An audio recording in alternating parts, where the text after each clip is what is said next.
à toutes et à tous. Alors je viens m'exprimer aujourd'hui devant vous pour parler d'un sujet très important, celui des projets en cours de réalisation, c'est-à-dire l'ensemble des projets immobiliers, l'ensemble des constructions en cours sur le territoire de la commune de Grasse.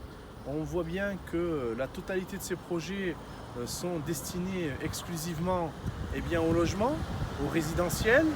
Et ici, il n'y a aucun projet destiné à apporter de l'offre culturelle, apporter de l'infrastructure publique, apporter des équipements publics. Et tout est réservé uniquement au logement.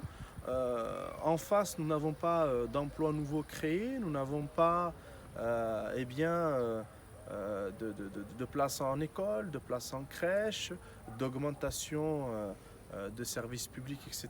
Parce que vous savez très bien que lorsqu'on apporte et lorsqu'on crée de nouveaux logements, c'est qu'il y a une nouvelle population qui arrive et cette nouvelle population doit pouvoir bénéficier de l'ensemble des services publics et des équipements publics. Ce qui veut dire, par exemple, lorsque vous avez 300, 400, 500 logements supplémentaires, il faut avoir le nombre suffisant de places dans les écoles, dans les crèches. Et aujourd'hui, la totalité des projets en cours sont exclusivement réservés, et je le répète ici, à des logements neufs et uniquement du résidentiel. Le centre-ville de la commune de Grasse est en train de se déserter, vous le savez, avec de nombreuses banques qui ont quitté, notamment dernièrement la BNP Paribas qui a quitté, la Société Générale qui a quitté. Donc tous ces éléments-là viennent un petit peu affaiblir le centre historique. Donc je pense qu'il faudrait plutôt mettre de l'investissement sur le centre historique de Grasse, de réhabiliter, de rénover ce qui est déjà existant pour pouvoir développer ce cœur historique et lui apporter de l'attractivité.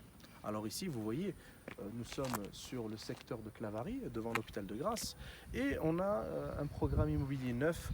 Et je pense qu'on aurait peut-être plutôt dû réfléchir à proposer un projet sur cette parcelle, sur ce terrain, notamment peut-être, pourquoi pas, une coopérative agricole qui aurait vocation à fournir des produits bio, des légumes, des fruits, qui permettraient d'approvisionner l'hôpital de Grasse, par exemple, nos écoles, nos cantines scolaires, et ainsi produire des produits, des repas bio de qualité pour nos aînés et pour nos enfants. Donc, je pense qu'aujourd'hui, les politiques menées depuis des années ont été réservées à de l'habitat et du logement, et ce qui constitue véritablement cette marque pour Grasse qui est une ville dortoir. Et je pense qu'en créant une coopérative agricole, on crée de l'emploi, on crée aussi une zone agricole, une zone qui va permettre d'apporter une plus-value, une valeur ajoutée à notre collectivité et de fournir des aliments de qualité et être pourquoi pas la première ville de France à proposer une coopérative agricole qui permet d'approvisionner l'hôpital de Grasse, les écoles, les collèges, les lycées pour nourrir nos enfants. Voilà. Donc aujourd'hui, je pense qu'avant d'accorder des permis de construire, il faut plutôt réfléchir à l'impact environnemental. Est-ce qu'on a fait des études sur l'assainissement? Est-ce que le nombre de logements qui va être proposé va pouvoir être accueilli dans l'assainissement collectif? Est-ce qu'on a le nombre de places en crèche? Est-ce qu'on a le nombre de places en école? Est-ce qu'on a le nombre de places dans les lycées, dans les collèges suffisant pour pouvoir accueillir ces personnes-là? Et bien entendu, au niveau de la pollution, par rapport aux personnes qui viennent, ils ont automatiquement entre 1 et 2 voitures supplémentaires. Donc il y a une surcharge au niveau des routes grassoises. Est-ce qu'on a besoin de ça? Est-ce qu'on ne doit pas préserver ce cadre de vie grassois, cet environnement, ce paysage vert, ce paysage exceptionnel qui se situe sur la Côte d'Azur? Je pense qu'aujourd'hui, il faut plutôt penser aux Grassois qui résident plutôt que penser à apporter des nouvelles personnes. Et bien sûr, on a la place au centre-ville pour développer des projets, pour développer l'habitat existant et permettre à ce que le centre historique devienne une nouvelle place d'attractivité et un nouveau lieu d'accueil pour les nouveaux résidents. Voilà. En tout cas, je voulais faire un point sur ces différents projets en cours et je trouve qu'aujourd'hui on a beaucoup de projets qui devraient peut-être s'orienter sur la destination. Voilà, et les Grassois bien sûr auront leur idée, leur opinion personnelle, mais c'est un sujet qui est très important à étudier. Merci à vous et à très bientôt.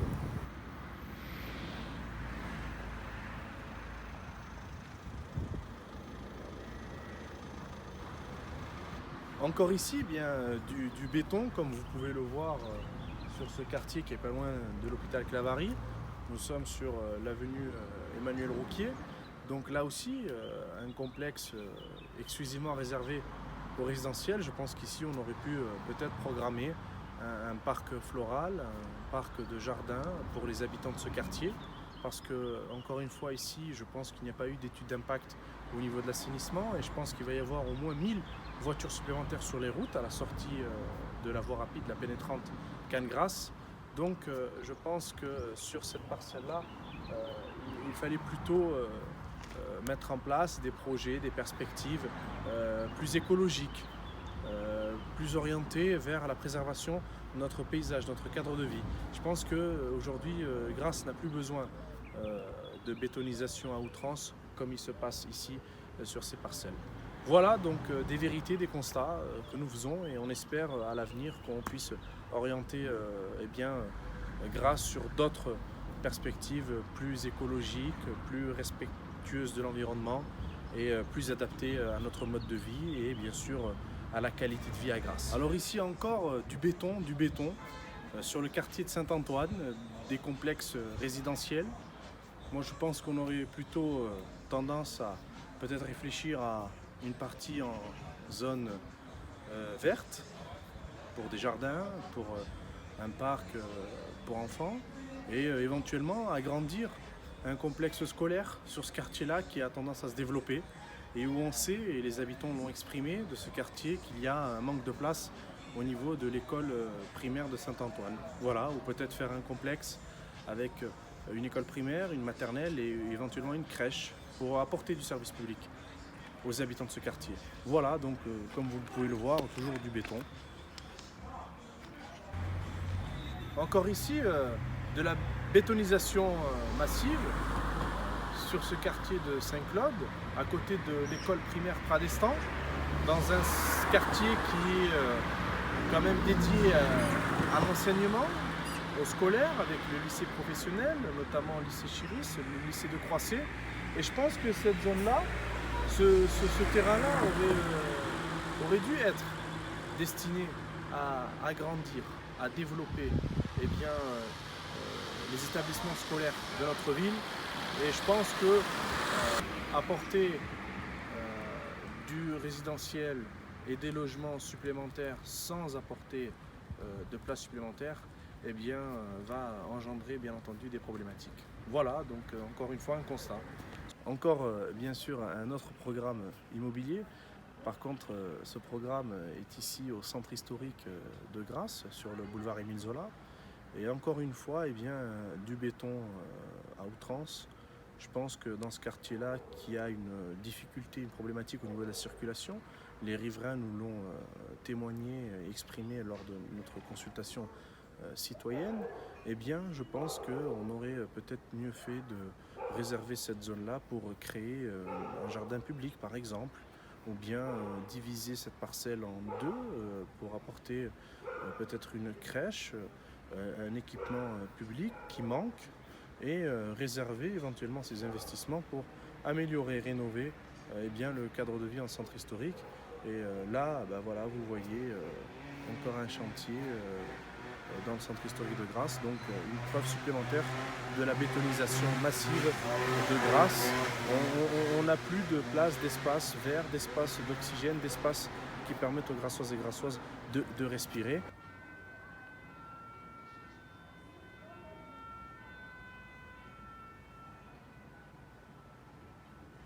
Alors encore ici, au centre-ville de Grasse, centre historique, quartier de Porte-Neuve, du béton toujours.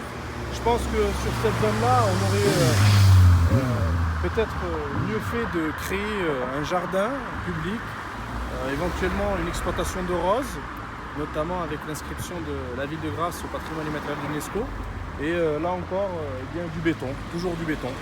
Encore ici, dans le quartier de Saint-Jacques, un programme de construction de résidence et sur une parcelle de près de 2 hectares avec un plancher de plus de 5000 m². Je pense qu'ici aussi, dans ce magnifique quartier de Saint-Jacques, qui sature notamment, les habitants nous ont informé des problèmes de circulation le matin, le soir, Et je pense que cette belle parcelle avec des belles restanques qui représentent bien, l'identité et l'authenticité de notre magnifique paysage provençal. Je pense qu'il y avait d'autres destinations à avoir pour ce terrain. Éventuellement créer, je ne sais pas, une zone verte, naturelle, un parc d'attractions naturelles, un parc qui permette aussi d'apporter une nouvelle dynamique de soutien et de préservation à l'environnement. Donc voilà, encore une fois, un constat sur un quartier de Grasse. Tous les quartiers ne sont pas épargnés par cette bétonisation et j'espère qu'à l'avenir nous pourrons changer cette vision qui doit être moderne et qui doit être respectueuse de notre environnement.